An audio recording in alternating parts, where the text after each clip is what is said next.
មានន័យថាឥឡូវហ្នឹងប្រជាជនកំពុងតែមានបញ្ហាមួយគឺប្រជាជនបានធានានៅថវិកាឲ្យអ្នកដែលស្គាល់គ្នាចំនួន$500ជាងប៉ុន្តែនៅពេលបច្ចុប្បន្ននេះឃើញថាអ្នកដែលស្គាល់គ្នានោះគាត់មិនមានលទ្ធភាពនៅក្នុងការសងថវិកានឹងទៅគេអញ្ចឹងទៅម្ចាស់លុយគេបានធ្វើការមកក្រោកប្រជាជនហើយប្រជាជនអត់មានលទ្ធភាពនៅក្នុងការរកថវិកាទេចុះប្រជាជនប្រាប់កណាថាបានប្រាប់ញោមប្រជាជននៅឯស្រុកឲ្យគាត់រកអស់លទ្ធភាពហើយតើរកបានប្រមាណរកមិនងគាត់រកបានហើយដល់ពេលនេះអ្នកដែលស្គាល់គ្នានឹងគាត់ដឹងថាអាត្មាខំប្រឹងដើរដើរអីចឹងហើយគាត់ជួយគាត់ឲ្យម៉ែឪគាត់នេះឲ្យលោកអីដើរជ័យគេបាន500អ្នកដែលឲ្យម៉ែធានាហ្នឹងគាត់ថាគាត់ឥឡូវនេះមានថាអ្នកដែលបានយកលុយឲ្យប្រជាជនធានាហ្នឹងគាត់បានរកថវិកាបានខ្លះហើយនៅខ្វះតែខ្លះទីទេស្ទង់300000ហ្នឹង300000ជាងឥឡូវនេះប្រជាជនអត់មានលទ្ធភាពនៅក្នុងការរកថវិកាបន្ថែមមកគ្រប់ទេអត់ញោមឲ្យញោមនៅស្រុករកក៏ពិបាកនៅក្នុងការរកដែរណាប្រជាជន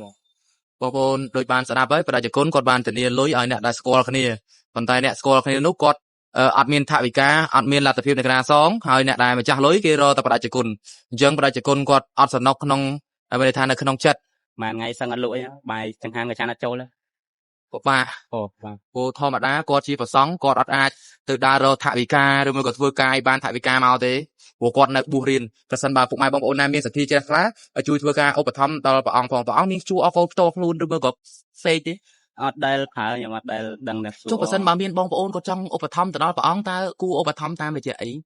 តាមញោមក៏បានដែរខ្ញុំបើចាំលើបើចាំអីមកតែប្រគ្រប់មួយលុយតែអាចពាក់គេហ្នឹងបានដែរជពាក់គេសល់ប្រហែលព្រះអង្គ300000ជាងដែរ300000ជាងណាអញ្ចឹងសង្ឃឹមថាមានបងប្អូនដែលមានសទ្ធាជ្រះថ្លាមេត្តាជួយដាក់បាតដល់ព្រះអង្គផងព្រោះព្រះអង្គគាត់ទាល់តម្រេះខ្លាំងមែនទែនប្រជាជនបានបួសសិក្សារៀនសូត្រពីពធអីហ្នឹងបានប្រមាណភាសាហើយប្រជាជនទង់10ភាសាអីជាងដែរ10ភាសាហើយមកទល់ពេលហ្នឹងគឺយើងអត់មានរកចំណូលអីបានអីនេះទេព្រោះយើងនៅជាប្រសង់រហូតដល់ពេលអញ្ចឹងសម្បីតែថវិកា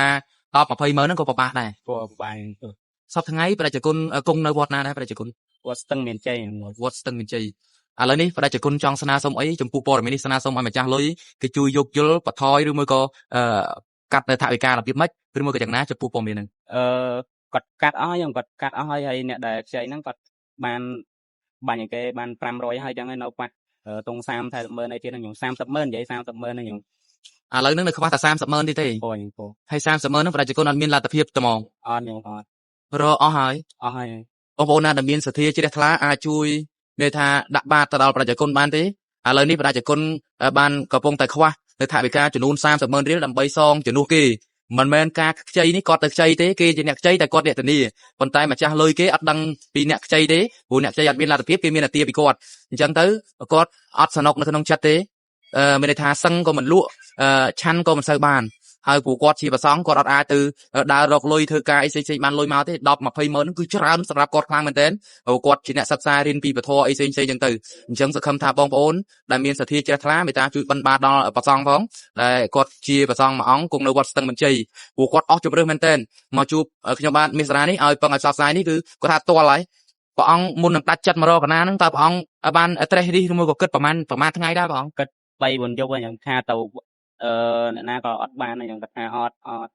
់ហើយមកគិតថាខ្មាស់គេខ្មាស់ចាស់ឲ្យតែបានរួចនេះតែខ្មាស់អស់ហើយមកថាបើមិនធ្វើយ៉ាងនេះនឹងមានអីសងគេថ្មីលក់ទូរស័ព្ទអត់អីតាក់ទងហ្នឹងនឹងមានតែមករញោមបើថា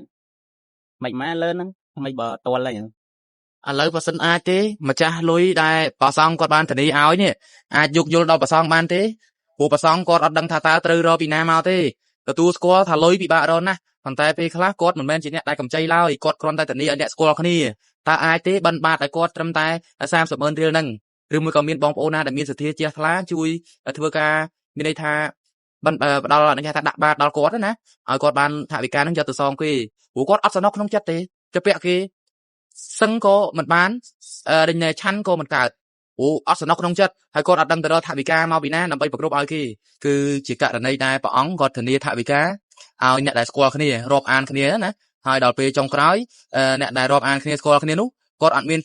លទ្ធភាពឬមួយក៏ថវិកាសងអញ្ចឹងទៅម្ចាស់លុយគេដឹងតែពីអ្នកធានាហើយក៏មកទាព្រះអង្គហើយព្រះអង្គណាក៏គាត់ជាប្រសង់គាត់អត់ដឹងទៅរកថវិកាមកពីណាអញ្ចឹងទៅគាត់ទាល់តម្រេះមែនទែនឲ្យញោមនៅស្រុករលក់របស់លក់អីក៏លក់មិនបានរមិនគ្រប់អញ្ចឹងទៅឥឡូវនេះឃើញថាអ្នកដែលបានកម្ចីនោះមានលទ្ធភាព$500ហើយនៅឡើយតែខ្វះខ្ទង់របស់30ម៉ឺនទេប៉ុន្តែម្ចាស់លុយគេនៅតែទទួលធ្វើមិនចង់បានឲ្យគ្រប់ ហើយអ្នកដែលកម្ចីនោះសូមឲ្យព្រះអង្គដែលជាអ្នកធានានេះជួយចេញ30,000ហើយព្រះអង្គក៏ថា30,000សម្រាប់គាត់គឺច្រើនព្រោះគាត់ជាព្រះសង្ឃគាត់គង់នៅតែវត្តរៀនសូត្រធម៌